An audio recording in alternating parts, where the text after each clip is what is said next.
नमस्कार। संगीत समाधान में मैं मधु शुक्ला आप सभी का हार्दिक स्वागत करती हूँ। दोस्तों, पिछले वीडियो में हम लोगों ने चर्चा की थी कि मधुर संगीत उपयोगी ध्वनि को नाद कहते हैं और ये मधुर ध्वनियाँ असंख्य हैं। तो उन मधुर ध्वनियों में से दूर दूर स्पष्ट रूप से सुनाई देने वाली जो ध्वनियाँ हैं उनको कहा गया श्रुति। श्रु धातु में अगर हम एक तिन प्रत्यय लगा देते हैं तो श्रुति शब्द की व्युत्पत्ति होती है। और श्रुति को हमेशा प्रमाण माना गया है। भारतीय चिंतन परंपरा जब देखेंगे तो अध्यात्म में श्रुति को हमेशा, स्मृति को हमेशा प्रमाण माना गया है और यहाँ पे भी प्रमाण की ही बात आती है। हम देखते हैं कि रागों में स्वरों का रूप अलग अलग हो जाता है। वही 12 स्वरों के बीच में भी इतने सारे स्वर उत्पन्न हो जाते हैं। तो वो कैसे होते हैं? वो श्रुति भेद से होते हैं और उन श्रुतियों को बहुत ही परिपक्व कान, बहुत ही सूक्ष्म भेदी कान उसको ग्रहण कर पाते हैं। इसीलिए अभिनव गुप्त ने कहा भी है कि जो श्रवण करने में सूक्ष्मता से ग्रहण की जाए ऐसी ध्वनि को श्रुति कहते हैं। और जो कि मार्दत्व, आयतत्व और मंदत्व, तारत्व के साथ ही जो तार को ढीला करते हैं, जो तार को कसते हैं, उससे वो स्पष्ट होती हैं, उससे वो उत्पन्न होती है।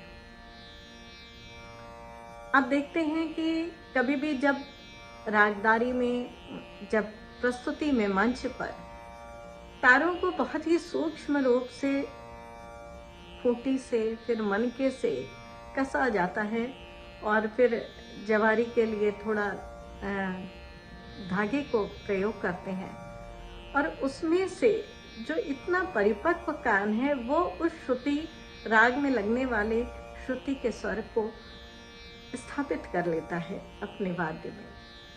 तो हमारे यहाँ जो हमारे श्रुति से संबंधित जो ग्रंथों में लिखा गया वो सारा प्रमाण वीणा पर ही स्थापित किया गया, वीणा पर ही प्रमाणित माना गया। वो सारना चतुष्टयी की बात में भी हम देखेंगे कि भरत ने 2 वीणाओं को प्रमाण मानकर उनके अपकर्ष, उत्कर्ष और इस तरह से जब स्वरों को घटाया बढ़ाया तो फिर वो सारना की स्थापना हुई, चारों सारनाएं। उसकी चर्चा हम आगे करेंगे। अब श्रुति के संबंध में जो हमें श्लोक प्राप्त होता है वो कई ग्रंथों में लिखा गया है, किंतु बहुत ही सुंदर ढंग से और बहुत ही सरल तरीके से अभिनव राग मंजरी में उसकी चर्चा आती है। नित्यम गीतोपयोगी तत्व अभिलेखत्व भूयान लक्ष्य प्रोक्तम सुपर्याप्तम संगीत श्रुति लक्षणम, अर्थात वह नाद जो गीत में प्रयुक्त हो, जो स्पष्ट हो, वह श्रुति है। अब इन श्रुतियों की जो संख्या बताई गई है वो है 22, किंतु जब प्रयोग होता है तो वो 22 से भी अधिक आ जाते हैं, आप देखेंगे। और वो कैसे होते हैं, जब मैं स्वर काकू पे चर्चा करूंगी तो उसमें आपको पूरी व्याख्या करके बताऊंगी। अभी जो प्रारंभिक स्टेज की बात आती है तो वो यही है कि 22 श्रुतियां हैं और उन 22 श्रुतियों पर ही 7 स्वरों की स्थापना हुई और समस्त फिर रागदारी का जो विस्तार है वो उन 22 श्रुतियों पर किया गया। तो ये श्रुतियां हैं तीव्रा, कुमुदवती, मंदा, छंदोवती, दयावती, रजनी, रक्तिका, रौद्री, क्रोधा, प्रसारिणी, प्रीति, मार्जनी, क्षिति, रक्ता, संदीपनी, आलापिनी, रोहिणी, मदंती, रम्या, उग्रा और शोभिनी।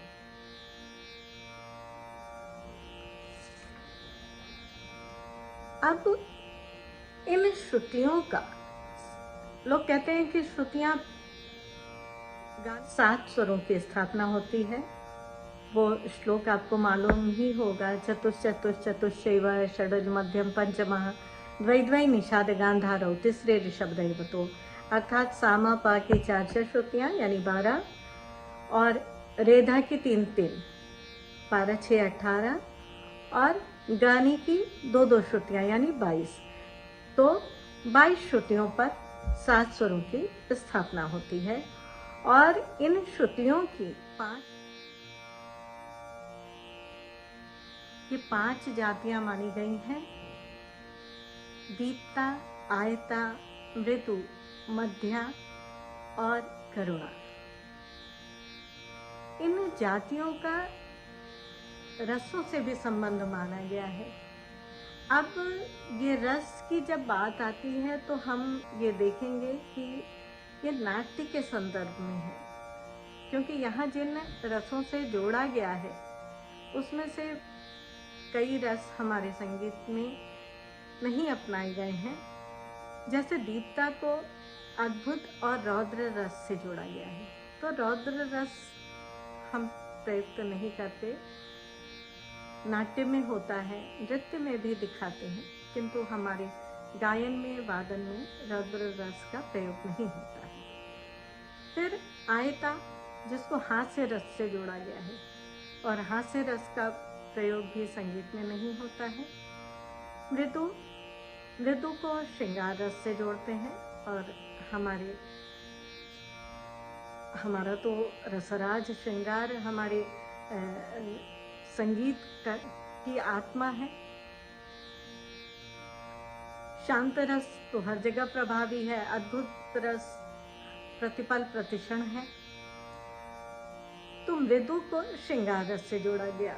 और उसके बाद आता है मध्या जाति को, जो श्रुति की है, उसको जोड़ा गया है श्रृंगार और हास्य रस से। तो श्रृंगार का हम ग्रहण कर लेंगे। और करुण में, विभत्स में और भयानक में। तो करुण में तो चलता है, हमारे यहाँ करुण रस बहुत गीत पाए जाते हैं, बहुत रागों में करुण रस मानते हैं हम, किंतु विभत्स और भयानक नाट्य के लिए है। नृत्य में उसका प्रयोग दिखाते हैं जरूर। तो ये हो गई श्रुति की बात। और इन्हीं श्रुतियों के आधार पे 7 स्वरों की स्थापना हुई। तो स्वर कहते हैं स्वयं राजन्ते इति स्वर। जो स्वयं राजित है, जो स्वयं शोभित है, वो स्वर है। श्रुति अंतर्भावी स्निग्धो अनुरणनात्मकः स्वतो रंजयति श्रोते चित्तम सह स्वरोच्यते। श्रुति अंतर्भावी यानी वो जो 22 श्रुतियां हैं, उन श्रुतियों के अंतर पर उत्पन्न होने वाला श्रुति अंतर्भावी, स्निग्ध यानी साफ सुथरा, नीट एंड क्लीन, स्निग्ध। अनुरणनात्मकः, अनुरणन युक्त गूंज। स्वरों का अनुरणन हमारे भारतीय संगीत की आत्मा है। केवल खट से स्वर को लगा देना अपने आप में पर्याप्त नहीं है। जब तक वो गूंज युक्त, जब अनुरणन युक्त उसका अभ्यास कराया जाता है संगीत में, तो स्निग्धो अनुरणनात्मकः स्वतो रंजयति श्रोते चित्तम सह स्वरोच्यते। जो स्वयं मन का रंजन करने में समर्थ है, ऐसी ध्वनि को, ऐसी श्रुति को हम स्वर कहते हैं। सारेगामा पा नी स्वर 7 हैं। फिर इन स्वरों की अवस्थाएं बदलती हैं। शुद्ध स्वर, और 5 स्वर अपने स्वरों से ऊपर नीचे जाते हैं। रे गा धा नी अपने स्वर से नियत श्रुति से नीचे आते हैं तो कोमल कहे जाते हैं, और ऊपर जाते हैं तो तीव्र कहा जाता है। तो ये ध्वनि, नाद, श्रुति और स्वर की कड़ी है। स्वर हमारे गान का आधार है। हर स्वर का अपना महत्व है। इन 7 स्वरों के अनेक ग्रंथों में इनके देवता, ऋषि, रंग, स्थान, इनके गायक आदि बताए गए हैं, किंतु हम लोगों का मूल आधार ग्रंथ संगीत रत्नाकर है। तो हम संगीत रत्नाकर में इसके स्वरूप की किस प्रकार से चर्चा की गई है, इस पर बात करेंगे। संगीत रत्नाकर में कहा है, स्वरों के कुल। सबसे पहले हम कुल के बारे में जानते हैं। षडज देव कुल का है, ऋषभ ऋषि कुल का, गंधार देव कुल का, मध्यम देव कुल का, पंचम पितृकुल का, धैवत ऋषि कुल का और निषाद असुर कुल का। अब इसके वर्ण के बारे में जानते हैं। षडज पद्मनाभ वर्ण का, ऋषभ क्षत्रिय वर्ण का, गंधार वैश्य वर्ण का, मध्यम ब्राह्मण वर्ण का, पंचम ब्राह्मण वर्ण का, धैवत क्षत्रिय वर्ण का तथा निषाद वैश्य वर्ण का माना गया। इन स्वरों की जातियां या रंग बताए गए हैं। तो षडज के बारे में नहीं लिखा गया, किंतु ऋषभ को शुक वर्ण का, गंधार को कनक वर्ण का, मध्यम को कुंद वर्ण का, पंचम को कृष्ण वर्ण का, धैवत को पीत वर्ण का तथा निषाद को स्वर्ण वर्ण का माना गया।